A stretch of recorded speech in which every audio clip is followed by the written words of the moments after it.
Quiero pedirle que abra su Biblia en el Evangelio de San Juan. Vamos a ir al Evangelio de San Juan, al capítulo 3, versos 1 al 7.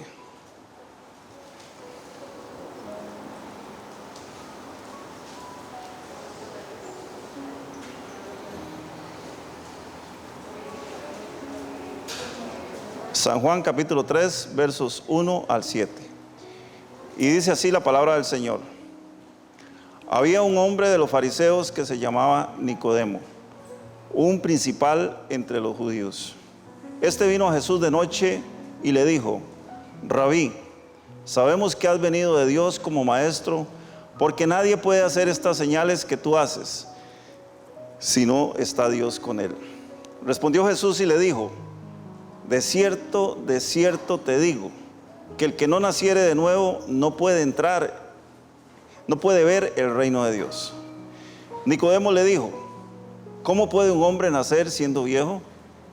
¿Puede acaso entrar por segunda vez en el vientre de su madre y nacer?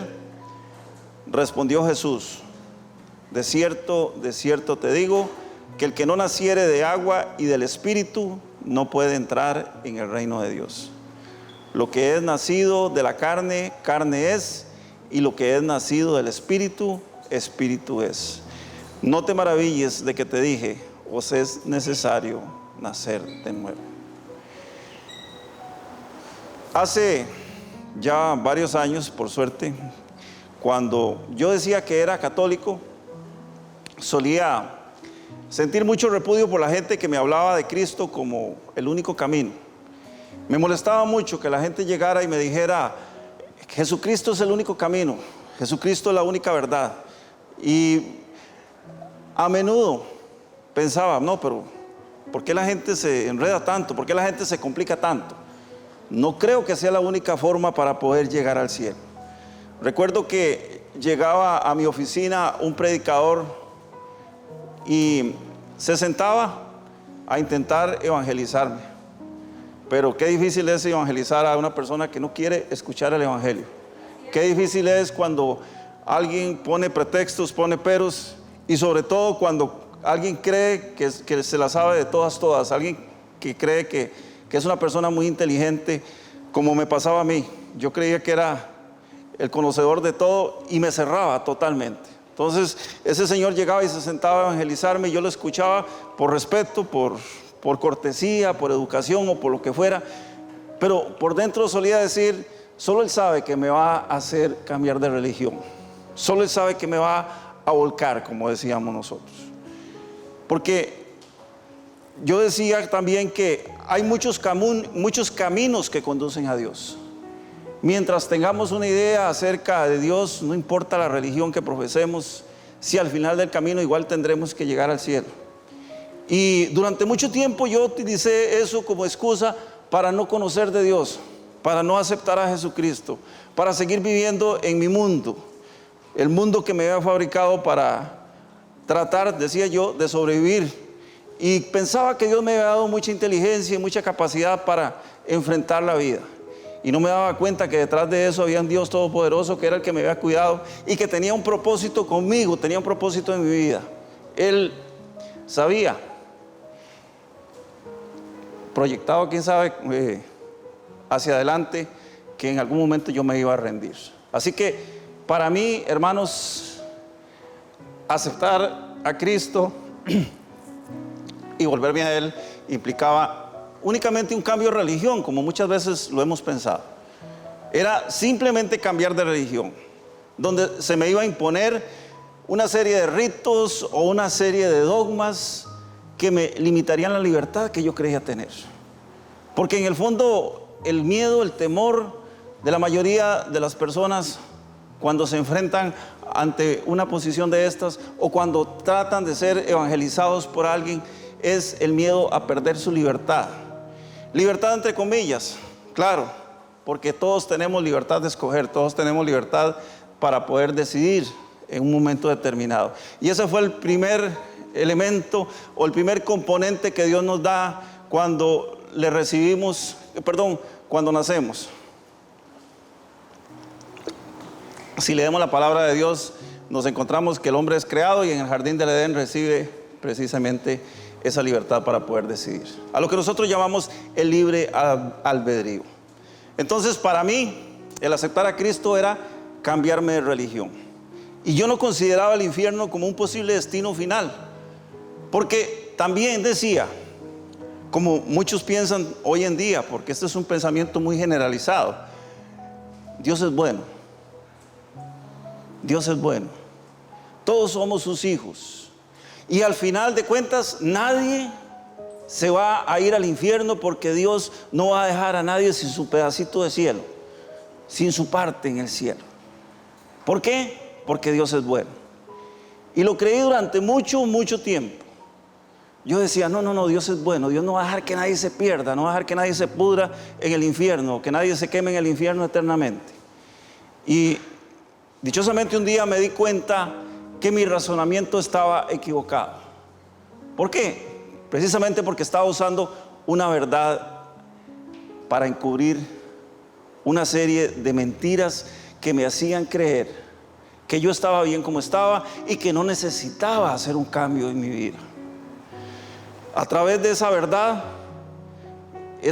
que dice que Dios es bueno, porque es una verdad inmutable, es una verdad eterna, Dios es bueno, yo me encubría en una serie de mentiras y decía, Dios es bueno. Por supuesto Dios es bueno, por supuesto que Dios es bueno. ¿Quién de nosotros puede dudar que Dios es bueno? ¿Quién de nosotros podría decir, no, Dios no es bueno? Claro que Dios es bueno. Si Él no fuera bueno, hermanos, no hubiera dejado para la humanidad una opción abierta para que la humanidad entera pudiera tener acceso al cielo. Les repito, es una opción, y es una opción muy bella, muy hermosa, porque es el regalo que Dios nos da. Y esa opción se llama Cristo Jesús. San Juan capítulo 3, verso 16. El evangelista nos dice lo siguiente, dice, porque de tal manera amó Dios al mundo, que ha dado a su Hijo unigénito, para que todo aquel que en Él crea no se pierda, mas tenga vida eterna. Y aquí se me quebró esa construcción que yo tenía con respecto a que Dios al final iba a salvar a todo mundo, porque la palabra del Señor comenzó a enseñarme que no es porque Dios es bueno que simplemente yo me voy a salvar. Es porque Él mandó a su Hijo para que yo lo aceptara, para que yo creyera en Él, para que yo no me perdiera, para que yo tuviera vida eterna. Dios me estaba dando la opción de poder elegir, de poder escoger. El momento clave, el momento preciso de mi vida en que tuve que tomar la decisión. Y dice el verso 17, porque no envió Dios al mundo, a su Hijo al mundo para condenar al mundo, sino para que el mundo sea salvo por Él.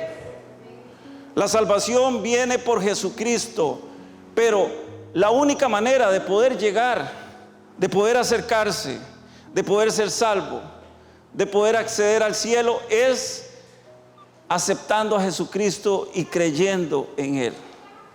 Y ahí está el amor de Dios, en que Dios no me obliga, Dios no me tuerce el brazo, Dios no me dice, si usted no se convierte, lo voy a fulminar de un rayo.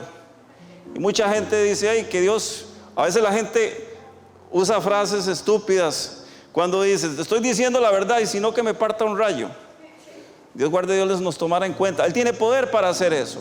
Pero ¿sabe por qué Dios no nos parte con un rayo la mayoría de las veces? Que Él desearía como agarrarnos y sacudirnos para que entendamos, porque Él nos ama. Porque para eso fue que envió a Jesucristo, para que nosotros conozcamos a Jesucristo y a través de Jesucristo podamos tener esa vida eterna. Así que esa verdad que yo creía, esa hermosa verdad que dice que Dios es bueno, pero yo no había entendido cuál era el motivo por el cual Dios es bueno.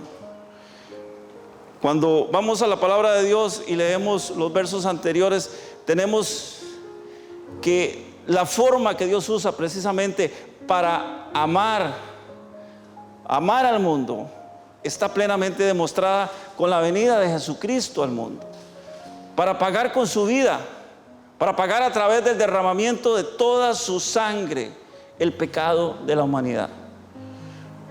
Cuando Cristo estaba en la cruz, cuando ya estaba, cuando ya Él había muerto, dice la palabra de Dios que un soldado le traspasa su costado y le traspasa precisamente el lugar donde estaba su corazón, y que de su corazón ya no quedaba sangre, lo que emanó fue un poco de agua.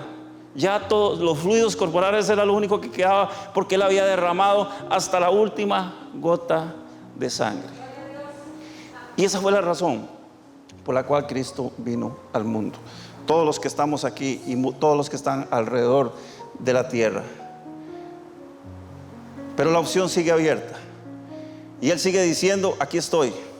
Lo único que tienes que hacer es aceptarme. Lo único que tienes que hacer es recibirme en tu corazón.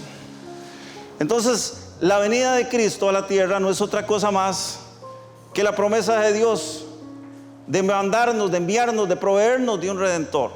Ya lo había dicho, y Él sabía que la humanidad se iba a equivocar. Él sabía que nosotros íbamos a pecar. Él sabía que nosotros nos íbamos a desviar.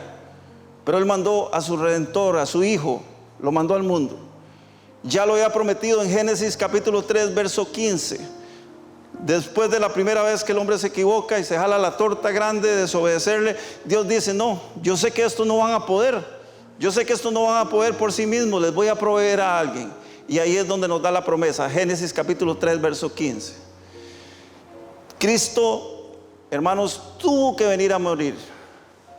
Y esto a veces no lo entendemos cuando dicen: bueno, pero ¿cómo fue que Cristo derramó hasta la última gota de sangre? ¿Cuál fue el motivo? ¿Cuál fue la razón? Recordemos que Dios es fiel a su palabra. La palabra de Dios se cumple de principio a fin.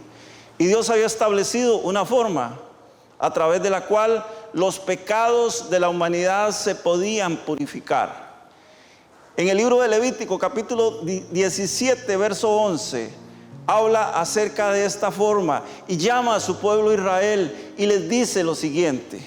Les dice: porque la vida de la carne en la sangre está, y yo os he dado para hacer expiación sobre el altar por vuestras almas, y la misma sangre hará expiación de la persona.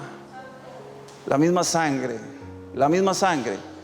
Y nosotros leemos y decimos: sí, había un rito de corderos que se sacrificaban, de animales que se sacrificaban por el altar, pero no está hablando de eso. Está hablando de la misma sangre de su Hijo, la misma sangre de Jesucristo, que sería derramada para perdón de pecados. Y de esa misma manera, el escritor de Hebreos en el capítulo 9, verso 22, nos lo afirma. Dice: y todo, casi todo, es purificado según la ley. Aquí está hablando del rito de la ley que se había establecido con los mandamientos que Dios le había dado a Moisés, haciendo referencia precisamente a todo lo que decía el libro de Levítico, el libro de Deuteronomio, cuando nos hablaba acerca de la purificación con sangre. Pero dice: casi todo es purificado según la ley con sangre.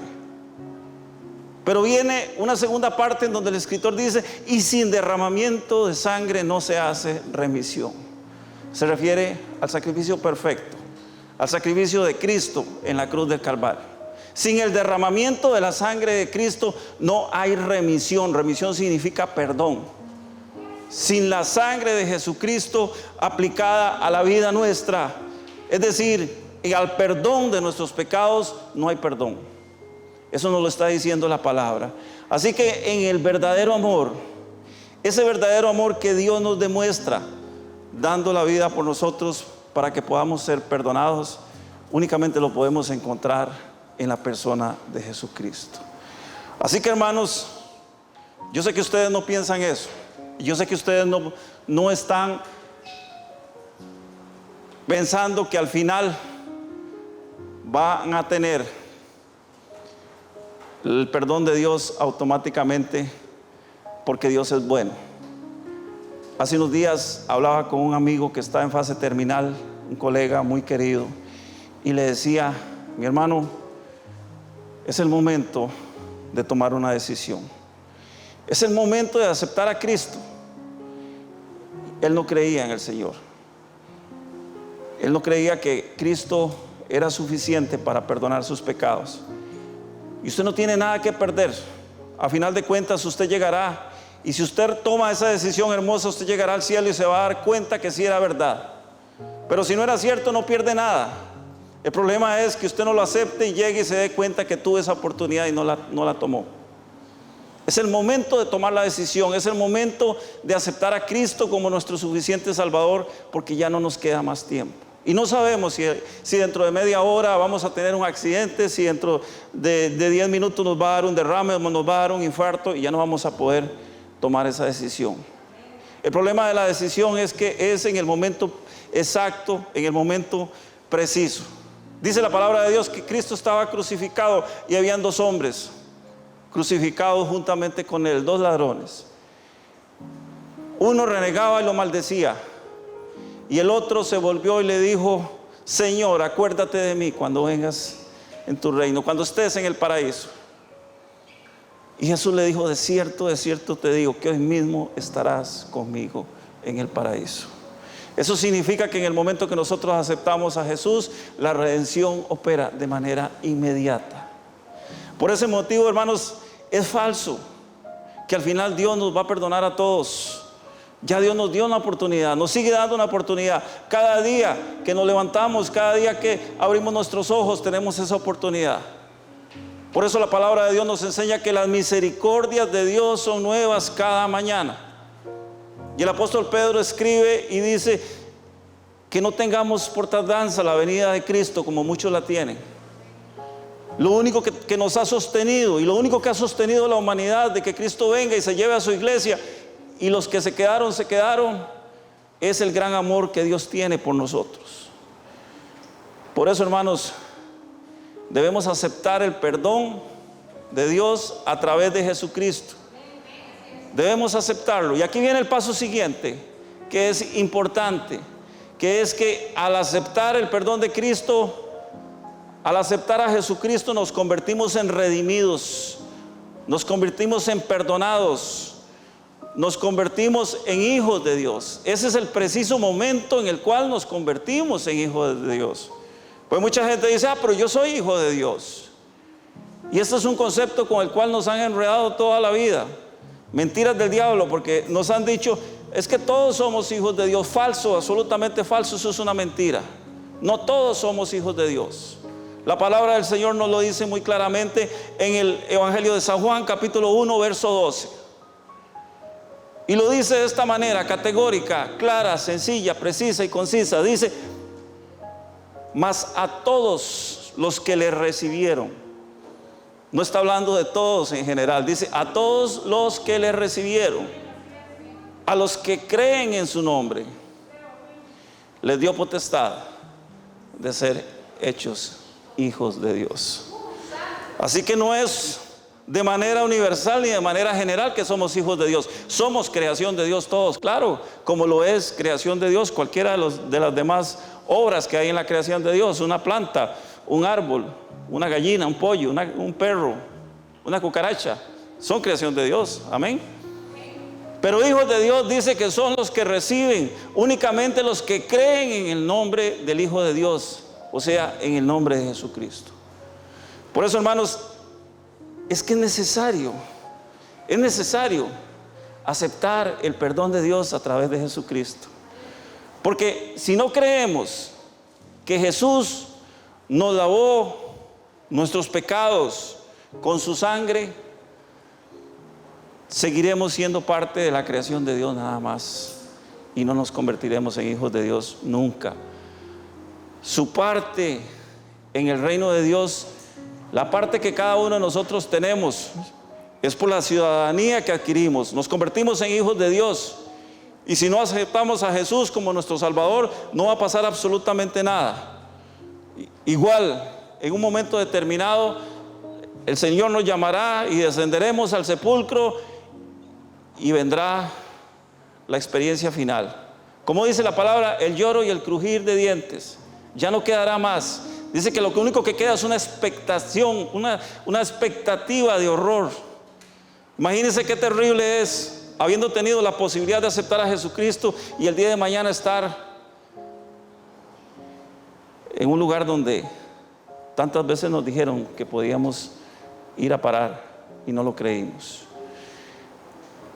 El personaje que según el texto acabamos de leer al principio se llama Nicodemo. Dice que Nicodemo era una persona muy inteligente, era una persona muy especial, era una persona muy estudiada, era un principal, dice la Biblia. Eso quiere decir que además de que él tenía influencia, él tenía poder, él era miembro del Sanedrín, él era un maestro practicante de la religión más poderosa que tenían los judíos en ese momento, que era la religión farisea o los fariseos. Ellos eran los que controlaban, los que gobernaban. Recordemos que en los tiempos del Imperio Romano a los judíos se les permitía tener su gobierno en los asuntos que tenían que ver con su religión. El Imperio Romano, esa fue una de las características del Imperio Romano, que los lugares que conquistaba permitía que la gente practicara su religión y que pudieran mantener sus creencias, y entonces ellos tenían una especie de gobierno paralelo. Nicodemo era uno de esos, era una de esas personas que cualquiera podría decir, nadie se lo iba a bailar. ¿Por qué? Porque él tenía conocimiento de todo. Sin embargo, él llega y se da cuenta que había algo mal, que algo estaba mal, que algo estaba muy, muy diferente a lo que realmente había aprendido, a lo que le habían enseñado. Y se da cuenta que todos sus compañeros eran contrarios a las enseñanzas de Jesús. Eran contrarios porque predicaban lo que no cumplían.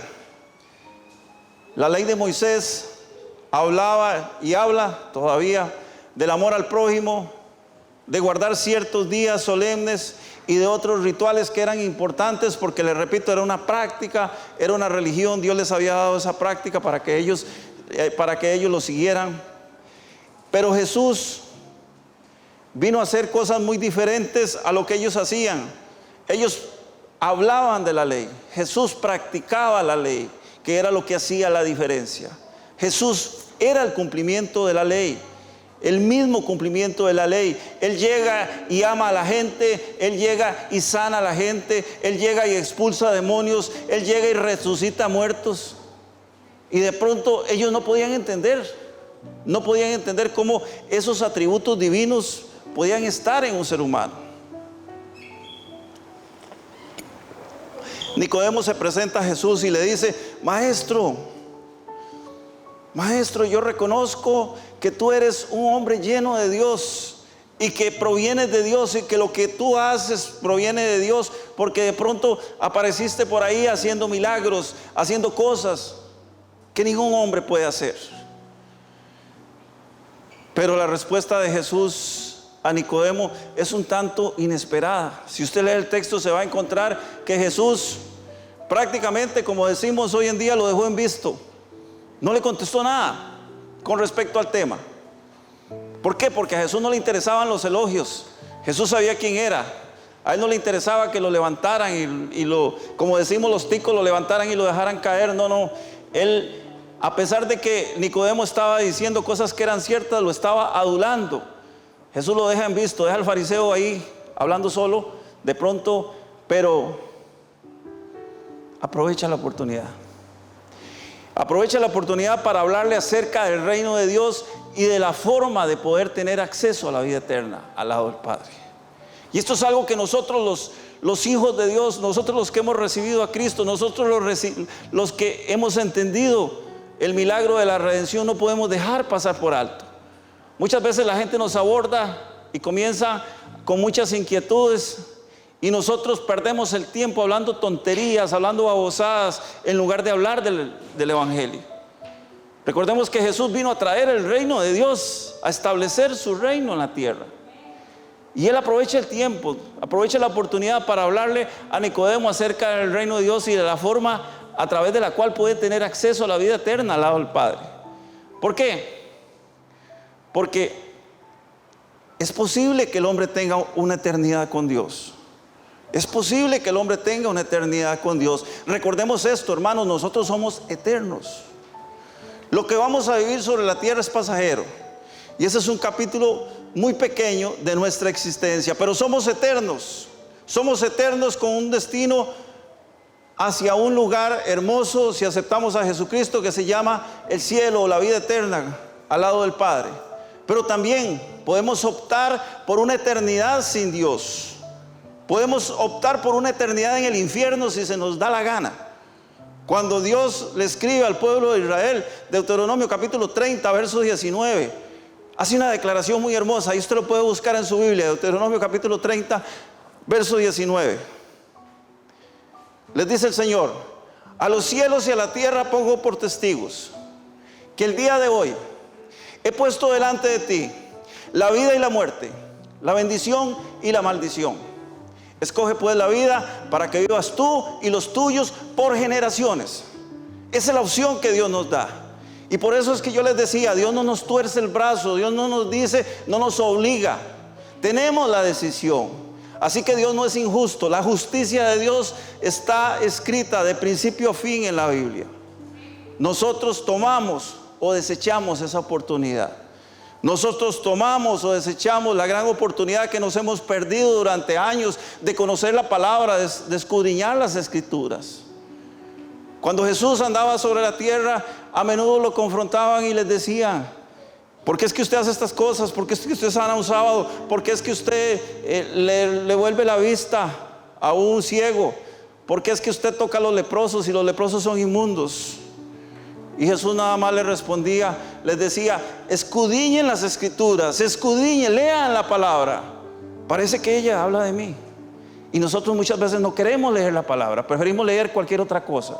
Y no es que no debamos leer otras cosas, claro que sí, porque el ser humano debe tener una educación integral y debe formarse y debe conocer aspectos importantes de la vida. No podemos andar por ahí caminando ciegos. Tenemos que conocer un poquito de todo, claro que sí. Pero tenemos que conocer la palabra de Dios, porque es la que nos acerca a Dios, la que nos enseña acerca de Jesucristo. Jesús aprovecha la oportunidad y evangeliza a Nicodemo. Y dice el verso 3: respondió Jesús y le dijo: de cierto te digo, que el que no naciere de nuevo no puede ver el reino de Dios. Y aquí la palabra clave es nacer de nuevo. Jesús enfatiza con Nicodemo acerca de la necesidad de volver a nacer.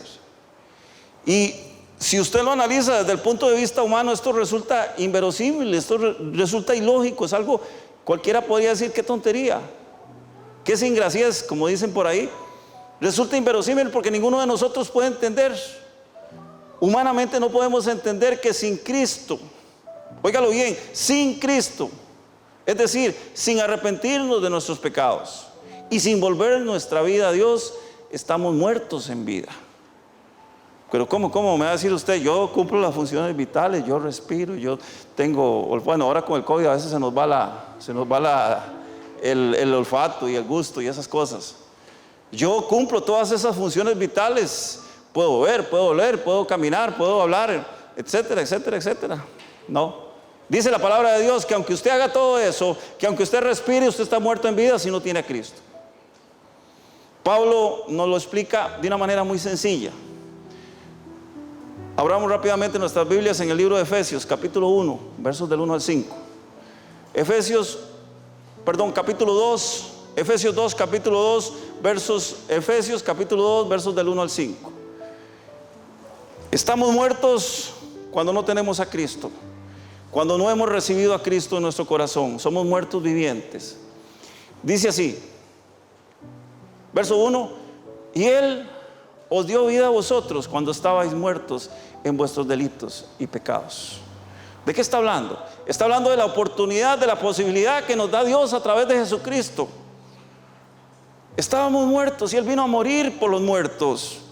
Eso fue lo que hizo Jesucristo, a morir por los que estábamos muertos espiritualmente, los que no teníamos ninguna oportunidad.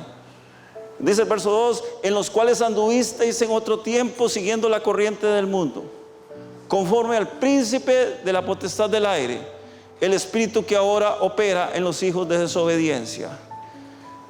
Estábamos muertos porque andábamos detrás de lo que el mundo nos ofrecía, creyendo en las cosas que el mundo nos ofrecía. Y recuerde, el que sigue al mundo, el que obedece al mundo, el que cree en lo que el mundo le enseña, en lo que el mundo le ofrece, está siguiendo la corriente de Satanás, porque el diablo es el único que nos induce a seguir al mundo. Los hijos de Dios amamos la vida eterna, añoramos la vida eterna. Y si en este momento viniera el rapto, si en este momento sonara la trompeta y yo les dijera, ¿están listos? ¿Están preparados para la trompeta? ¿Cuántos me dirían que sí? ¿Cuántos me dirían en este momento, yo anhelo, yo añoro ese momento? ¿O añoro las cosas del mundo? Porque dice que cuando nosotros añoramos las cosas del mundo, las corrientes del mundo, cuando estamos llenos de esas necesidades que solamente el mundo me ofrece, soy un hijo de desobediencia. Y el hijo de desobediencia por excelencia es Satanás. Recuerde que Satanás tuvo un lugar en el cielo y estuvo cerca de Dios y decidió desobedecer. Dice el verso 3, entre los cuales también todos nosotros vivimos en otro tiempo en los deseos de nuestra carne, haciendo la voluntad de la carne y los pensamientos. Y éramos por naturaleza hijos de ira, lo mismo que los demás. Nadie se escapa de esto. Nadie se ha escapado de esto. Todos en otro tiempo anduvimos en eso. Obedecíamos al mundo, obedecíamos las corrientes del mundo, amábamos al mundo. Y no es que hayamos cambiado, muchos tal vez no hemos cambiado mucho, pero ahora sí conocemos la palabra de Dios y ahora no tenemos excusa. No tenemos excusa para seguir amando lo que ama el enemigo, que es las cosas pasajeras, porque sabemos que mientras estemos sujetos a las cosas pasajeras no vamos a pensar en la vida eterna, porque pensamos, ¡uy, qué lindo!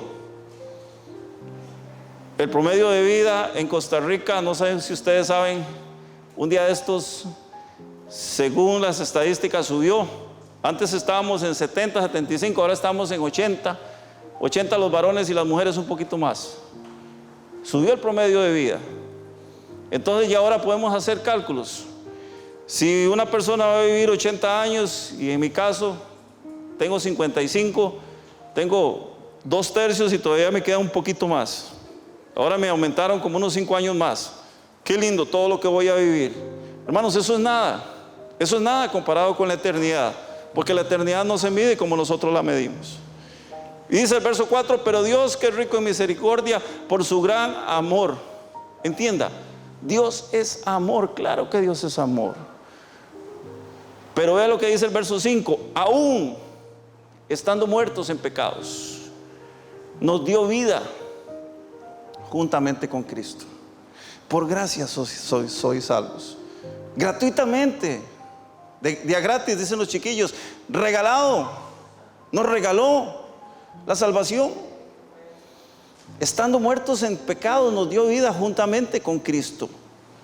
Es decir, cuando Cristo estuvo a punto de morir, cuando ya no le quedaban fuerzas, dijo una frase muy hermosa. Dijo, Padre, perdónalos porque no saben lo que hacen. Y no se estaba refiriendo específicamente a ese contexto únicamente, porque cualquiera diría, sí, claro, los del Imperio Romano que lo condenaron, los judíos que lo condenaron. No, se estaba refiriendo a todos por los cuales Él estaba pagando el precio con su vida. Estaba hablando de nosotros. Nosotros no sabemos lo que hacemos cuando no conocemos al Señor, cuando no conocemos a Jesucristo. Pero una vez que lo conozcamos, ya no vamos a tener excusa, repito. Y dice la palabra del Señor que después de haber dicho esto, dijo, consumado es, está hecho, ya no hay nada más que hacer. Por gracia, gratuito, sin costarnos absolutamente nada. Si nosotros no aceptamos a Cristo y no renunciamos a nuestros deseos carnales, a nuestra vida, vamos a estar muertos en vida, respirando pero sin ninguna esperanza de que cuando dejemos de respirar vayamos a vivir eternamente al lado del Señor, sin la más mínima esperanza. Mucha gente dice, yo me la juego, yo todavía no, todavía tengo que darle gusto, darle alegría, darle a tu cuerpo alegría Macarena, como dice la canción. Todavía me queda chance, ahí después me arrepiento, mientras tanto voy a disfrutar. Le diga, entienda esto, nada le garantiza a usted, nada me garantiza a mí, nada le garantiza a nadie que usted va a tener tiempo para arrepentirse en el último momento. Porque si bien es cierto, el ladrón de la cruz se arrepintió y se fue con el Señor, pero Ese es un caso excepcional. Hay gente que ha muerto de una muerte fulminante y no hay forma de que esa persona pueda arrepentirse. Así que no es una opción, no la juguemos. Si no aceptamos a Cristo y no renunciamos, vamos a estar muertos, respirando sin ninguna esperanza. Cuando dejemos de hacerlo, iremos a donde ya tantas veces se nos ha anunciado. El que está muerto en vida, ¿quién es el que está muerto en vida? El que sigue sus deseos, el que sigue sus pensamientos, el que no permite que la verdad del Evangelio le llene y le haga libre de la esclavitud del pecado. Ese es el que está muerto en vida. Y eso no lo digo yo, eso lo dice la palabra. Si usted no permite que la palabra lo llene y lo haga libre, usted va a vivir en esclavitud. Cristo murió por nosotros para darnos vida. Y el nacer de nuevo, hermanos, implica que al aceptarlo, aceptamos el perdón y decidimos apartarnos del pecado que nos separa de Dios. Y no es que no vamos a pecar más. Mucho cuidado, porque mucha gente dice: ay, es que en la iglesia me dijeron que ya yo no iba a pecar más. Mentira, vamos a seguir pecando. Recordemos que tenemos que entrar en un proceso en el cual, dice el apóstol Pablo, tenemos que adquirir la mente de Cristo. ¿Cómo adquirimos la mente de Cristo? Si vamos a estar siendo bombardeados constantemente por pensamientos, por cosas malas, por cosas dañinas, el enemigo nos va a recordar nuestro pasado y nuestro pasado va a influir sobre nuestra vida. Pero dice el apóstol Pablo que esos pensamientos los podemos sustituir. Y aquí sí surge un acto voluntario en el cual nosotros podemos sustituir esos pensamientos y decir: no, esto no es de Dios. Esto no es de Dios. Voy a sustituir este pensamiento, lo voy a cambiar por un pensamiento de Dios. Esa es la forma, la razón a través de la cual nosotros podemos someternos a ese proceso de santificación. ¿Qué es santificarse? Santificarse es apartarse para Dios. No es haberlo logrado. El apóstol Pablo dice: no es que ya lo haya logrado todo, sigo adelante, prosigo a la meta, al premio del supremo llamamiento en Cristo Jesús. Y esto, hermanos, es volver a nacer. Por eso es que los cristianos creemos que después de aceptar a Jesús nos convertimos en hijos de Dios, como dice su palabra, porque creemos a su palabra. El nuevo nacimiento implica también dar testimonio, y esta es la parte importante de lo que somos, de lo que nos convertimos después de aceptar a Jesús. Y aquí viene el tema que siempre se toca acerca del bautismo. ¿Por qué es que es importante el bautismo? ¿Por qué es que los cristianos nos bautizamos cuando ya estamos viejitos? Algunos cuando tienen cierta edad. Normalmente se acostumbra en las iglesias que los jóvenes que nacieron dentro del evangelio, como decimos nosotros, los jóvenes que nacieron en la iglesia con padres cristianos que fueron presentados, se bauticen cuando tomen la decisión después de los 12 años. ¿Por qué es que hacemos eso? Porque es parte del testimonio de nuestra vida cristiana. Dar testimonio de lo que somos o en lo que nos convertimos después de aceptar a Jesús. Por esa razón, hermanos, es que los cristianos nos bautizamos en agua cuando somos adultos. Esa es la razón por la cual vamos a un río y nos consumimos. Porque Jesús lo dijo en el verso 5, dice: respondió Jesús: de cierto te digo, que el que no naciere del agua y del Espíritu no puede entrar en el reino de Dios. Y aquí surgen dos cosas a las cuales tenemos que poner cuidado. Nacer del agua y del Espíritu implica arrepentirnos de nuestros pecados y dejar atrás todo lo que nos ha tenido atados y convertidos en hijos de Satanás. Por eso es que Juan el Bautista inicia su ministerio antes que Jesús. Por eso es que encontramos en las Biblias la historia de cómo Juan Bautista, se le conoce como Juan el Bautista, Juan Bautista porque bautizaba, por eso es que se le llama así, inicia su ministerio antes de Jesús y bautizaba en agua y les decía a la gente lo siguiente. Mateo capítulo 3 verso 11 decía: yo a la verdad os bautizo en agua para arrepentimiento, pero el que viene tras mí, cuyo calzado no soy digno de llevar, es más poderoso que yo. Él os bautizará en Espíritu Santo y fuego. ¿Por qué la gente se metía al agua? porque la gente se arrepentía. Y en el momento que la gente se arrepentía decía, sí, yo ya entendí el mensaje, voy a convertirme en uno más que entendió y me voy a meter al agua para que los demás vean, para darle testimonio a los demás de que yo entendí y que yo quiero apartarme de los pecados. Esa era la razón por la cual la gente se bautizaba. Y él decía, bueno, yo los voy a bautizar con agua, porque el acto de bautizarse en agua es un acto de mostrar arrepentimiento, para dar testimonio. Pero viene la segunda parte, que dice que hay uno que nos bautizará con el Espíritu Santo y con fuego. El que se bautiza con agua, repito, es el que tiene la conciencia de que es pecador, que acepta a Jesucristo y que va a las aguas como una forma de decirle al mundo, he decidido cambiar, he decidido entregar mi vida a Cristo, ya no quiero ser el mismo, ya no quiero ser la misma, a partir de este momento pondré por obra la palabra de Dios. Y el bautismo de fuego no es otra cosa más que la presencia del Espíritu Santo en nuestras vidas.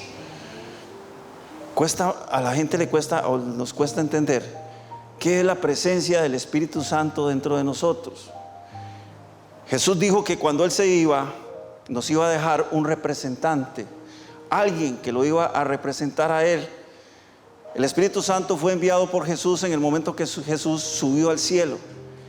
Y Él envió al Espíritu Santo para convencernos de pecado, para hacernos volver cada vez que desviemos nuestros pasos. Por eso es que la palabra de Dios habla de redarguir. Redarguir es convencer, es confrontar. Somos confrontados. Cuando nosotros aceptamos a Jesucristo y recibimos al Espíritu Santo, somos confrontados del pecado que estamos cometiendo. Y entonces eso hace que nos apartemos. Eso hace que volvamos y que hagamos este acto importante en nuestras vidas, que es sustituir esos pensamientos que vienen del enemigo por pensamientos que provienen de Dios. La vida en Cristo, hermanos, no es fácil. Cualquiera diría, sí, venga, como dicen algunos, venga Cristo y sus problemas se le solucionan. No, señor, no, señora. Venga Cristo y comience a luchar, porque la vida del cristiano no es una vida fácil. Pero si nos volvemos a Dios de todo corazón y negamos nuestros deseos, vamos a nacer de nuevo y vamos a heredar el reino de Dios. Y finalmente, ya casi termino, finalmente la palabra nos enseña que Nicodemo buscó a Jesús de noche. Cuando recién empieza la lectura dice que Nicodemo fue a ver a Jesús, ¿a qué hora? En la noche, cuando todo estaba oscuro, para que no lo vieran. ¿Qué implica eso? Eso implica que Nicodemo buscó a Jesús porque tenía ciertos temores, él tenía miedo, temores que lo mantenían atado a su vida, temores que lo tenían amarrado a su pasado. Y esta mañana, hermanos, yo quiero invitarles a que no tengamos temor, porque Cristo quiere darnos libertad.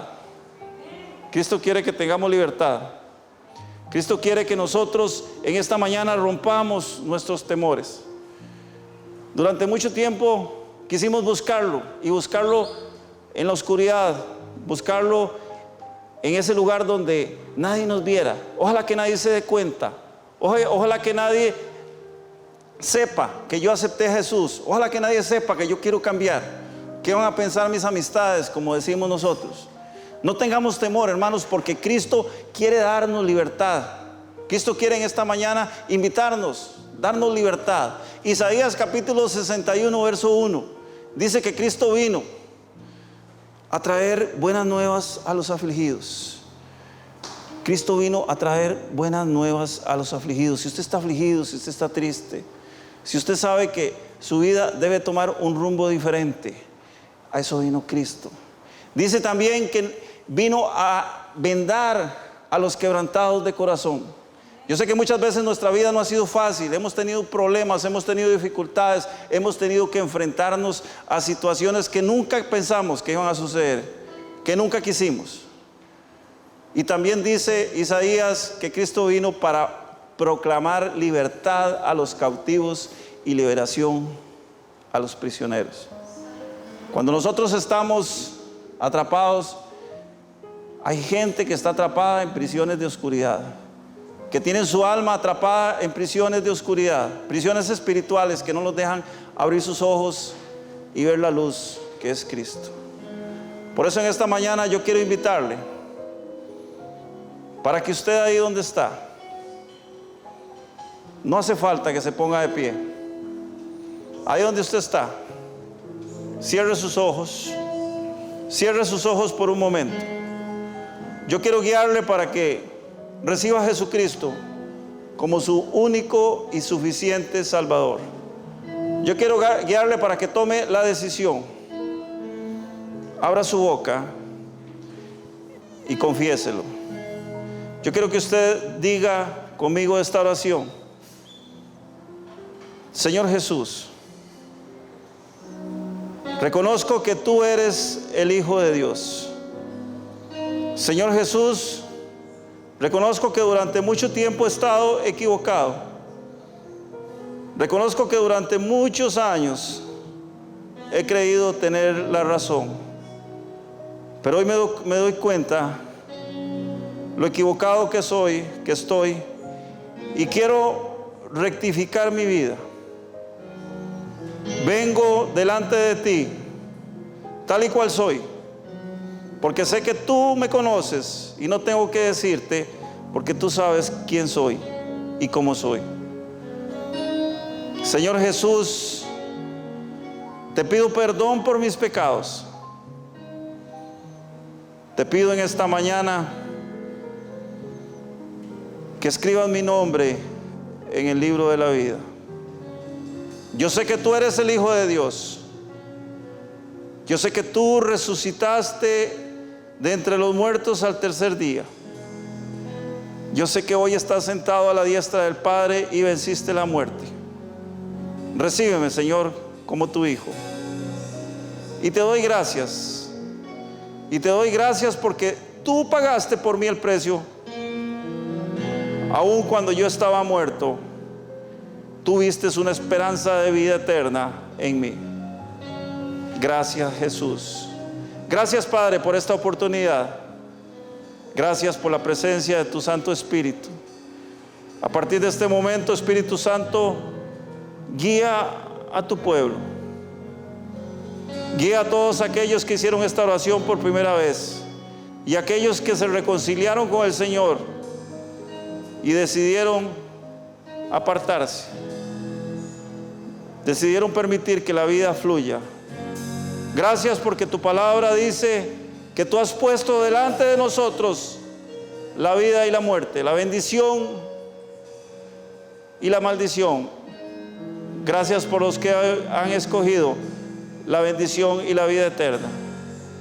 En el nombre de Jesús, en el nombre de Jesús. Iglesia, adoremos al Señor.